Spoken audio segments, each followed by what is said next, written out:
मुस्लिम debate के जरिए न सिर्फ समाज में जहर फैलाया है, बल्कि राजनीति और पत्रकारिता दोनों के आंगन को गंदा और भद्दा कर दिया है। आज पहला मौका नहीं है जब सुप्रीम कोर्ट ने हिंदू मुस्लिम नफरती डिबेट पर बहुत सख्त टिप्पणी की है। पिछले 2 वर्षों के दौरान कई मौकों पर हाई कोर्ट ने और सुप्रीम कोर्ट ने हिंदू मुस्लिम डिबेट और टीवी डिबेट के सिस्टम पर कई टिप्पणियां की हैं। आज एक बार फिर से सुप्रीम कोर्ट के जस्टिस के.एम. जोसेफ ने कहा कि सबसे ज्यादा हेट स्पीच मीडिया और सोशल मीडिया पर है।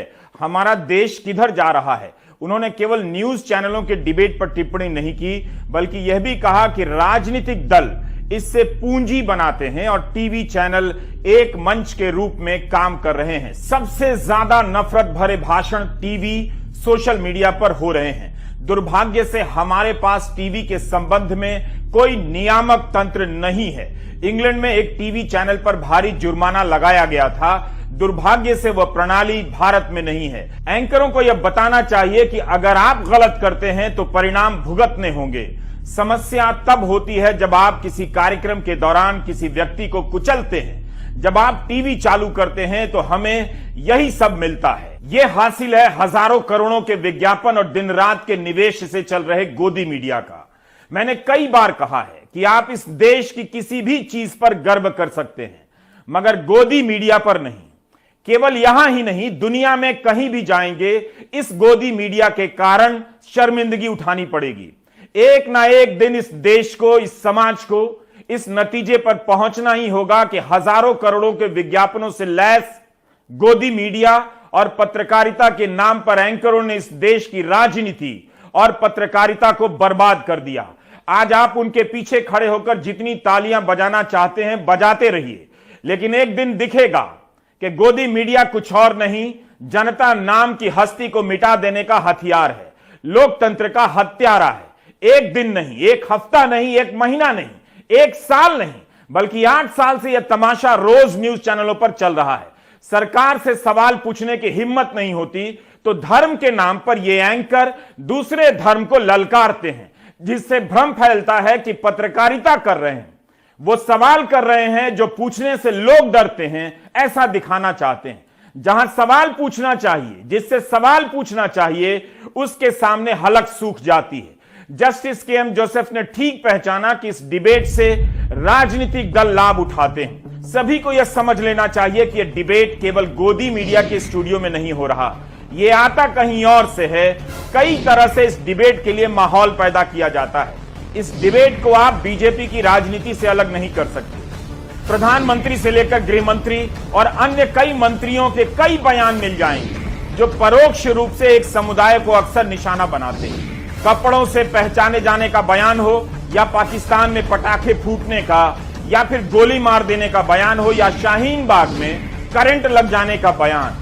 इन बयानों की आड़ में और इनकी शह पाकर गोदी मीडिया ने नफरती मुद्दों का जहर समाज में फैला दिया है। यह डिबेट 2 तराजुओं के बीच संतुलन का नहीं, बल्कि इसकी प्रकृति साफ साफ मुसलमान विरोधी है। एक समुदाय को हर तरह के अधिकार बोध से निहत्था कर देने की राजनीति और रणनीति है। डिबेट चलती रहे, इसके लिए जानबूझकर उल्टा सीधा बोलने वाले दोनों तरफ से लाए जाते हैं। 2020 में तबलीग जमात और कोरोना को लेकर कवरेज के टॉपिक को आप याद कीजिए। ये वही फर्जी हेडलाइन है जो डिबेट के नाम पर उस साल चलती रही जिस साल कोरोना की दहशत फैली थी। इनके जरिए आपके दिमाग में तबलीग के नाम पर जहर और कूड़ा भर दिया गया। केवल गोदी मीडिया काम नहीं कर रहा था, बल्कि सरकारी प्रेस कॉन्फ्रेंस में तबलीग के लोगों की संख्या अलग से बताई जाने लगी। सरकारी एजेंसियां और गोदी मीडिया को अलग अलग करना मुश्किल हो गया था। माहौल बनाया गया और उसकी आड़ में तबलीग से जुड़े कई लोगों को जेल में डाल दिया गया। 21 अगस्त 2020 में बॉम्बे हाईकोर्ट के जस्टिस टी.वी. नलवाड़े और जस्टिस एम.जी. सेविलकर की बेंच ने कहा कि दिल्ली में मरकज के कार्यक्रम में जो विदेशी नागरिक आए थे, उनके खिलाफ प्रिंट और इलेक्ट्रॉनिक मीडिया में बड़ा प्रोपेगेंडा चला और यह छवि बनाने का प्रयास किया गया कि ये विदेशी भारत में कोविड-19 के प्रसार के लिए जिम्मेदार हैं। तमाम हालात इस संभावना की ओर इशारा करते हैं कि विदेशियों को बलि का बकरा बनाने के लिए चुना गया। समय आ गया है कि विदेशियों के खिलाफ कार्रवाई करने वाले प्रायश्चित करें और इससे जो नुकसान हुआ है उसे ठीक करने का सकारात्मक कदम उठाएं। ऐसा कभी नहीं हुआ। आज पहली बार जस्टिस के.एम. जोसेफ ने नफरती डिबेट पर टिप्पणी नहीं की है। सितंबर 2020 में भी सुदर्शन टीवी के मामले में सुनवाई के दौरान जस्टिस डी.वाई. चंद्रचूड़ और जस्टिस के.एम. जोसेफ ने सख्त टिप्पणियां की थी। अब सवाल है कि इन्हें नफरती डिबेट करने से रोक दिया गया तो ये क्या करेंगे? अगर सीधे सीधे दिन रात सरकार की वाहवाही करेंगे तो जनता समझ जाएगी, इसलिए यह करना मुश्किल होता है। इसलिए धर्म के नाम पर डिबेट खड़े किए जाते हैं ताकि ये दूसरे धर्म को ललकारते हुए नजर आए, सवाल करते हुए नजर आए। नफरती डिबेट का सिलसिला किसी ना किसी रूप में चलता रहेगा। यह सिर्फ खराब और ऊंचा या जोर जोर से चिल्लाकर बोलने वालों तक मसला नहीं है। राहुल गांधी की भारत जोड़ो यात्रा 15वें दिन में पहुंचने जा रही है। जयराम रमेश ने ट्वीट किया है कि 283 किलोमीटर की यात्रा पूरी हो चुकी है। हर दिन राहुल 20 किलोमीटर से ज्यादा चलते हैं। इस यात्रा के शुरू होने से पहले की प्रेस कॉन्फ्रेंस में राहुल गांधी ने मीडिया की भूमिका को लेकर गंभीर सवाल उठाए। एक सवाल स्वामित्व का भी था, बल्कि 2 साल पहले भी जस्टिस के.एम. जोसेफ ने यही सवाल उठाए थे। सुदर्शन टीवी के मामले में जस्टिस जोसेफ ने विज्ञापनों और स्वामित्व को लेकर कई सवाल पूछे, जवाब आज तक नहीं आया। राहुल गांधी ने विस्तार से बताया कि आज देश भर में घर घर नफरत पहुंचा दी गई है, इसी के खिलाफ भारत को जोड़ने निकले हैं। मीडिया जनता की आवाज को सरकार तक और जनता तक पहुंचने नहीं दे रहा, तो जनता के बीच जाकर बताने निकले हैं। मीडिया राहुल के टी शर्ट पर दिन रात बहस कर लेता है, मगर विपक्ष को ना दिखाने, जनता की आवाज दबाने और स्वामित्व को लेकर राहुल के उठाए गए सवालों से भाग जाता है। राहुल की इस यात्रा के दौरान सुप्रीम कोर्ट की यह टिप्पणी उनकी बहस को आगे बढ़ा रही है, बल्कि इस बहस में अब मंत्री अनुराग ठाकुर भी शामिल हो गए हैं, भले ही वे नफरती डिबेट और डिबेट के भद्दे तरीकों तक सीमित हैं। ये मीडिया उन्हीं 2 उद्योगपतियों का मीडिया है। पूरा का पूरा मीडिया उन्हीं 2 उद्योगपतियों के हाथ में है, तो सच्चाई कैसे दिखेगी, सच्चाई कैसे सुनाई देगी? और जनता को सब मालूम है। जनता घर में टीवी ऑन करती है और जनता जानती है कि टीवी किसका है और टीवी किसके लिए काम कर रहा है। टीवी 2 उद्योगपतियों का है, अखबार 2 उद्योगपतियों के हैं, और ये 2 उद्योगपति नरेंद्र मोदी जी के लिए 24 घंटा काम करते हैं और नरेंद्र मोदी जी इनके लिए 24 घंटा काम करते हैं।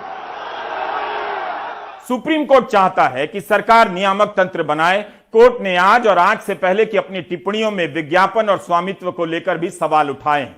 अब जब सरकार के मंत्री ही नफरती डिबेट को खारिज कर रहे हैं, तो क्या उनसे पूछा जाना सही नहीं होगा कि सरकार ऐसे डिबेट वाले चैनलों को विज्ञापन क्यों देती है? यह डिबेट पिछले हफ्ते तो नहीं हुई है, बल्कि 8 साल से दिन रात चल रही है। क्या सरकार को नहीं लगा कि गलत हो रहा है?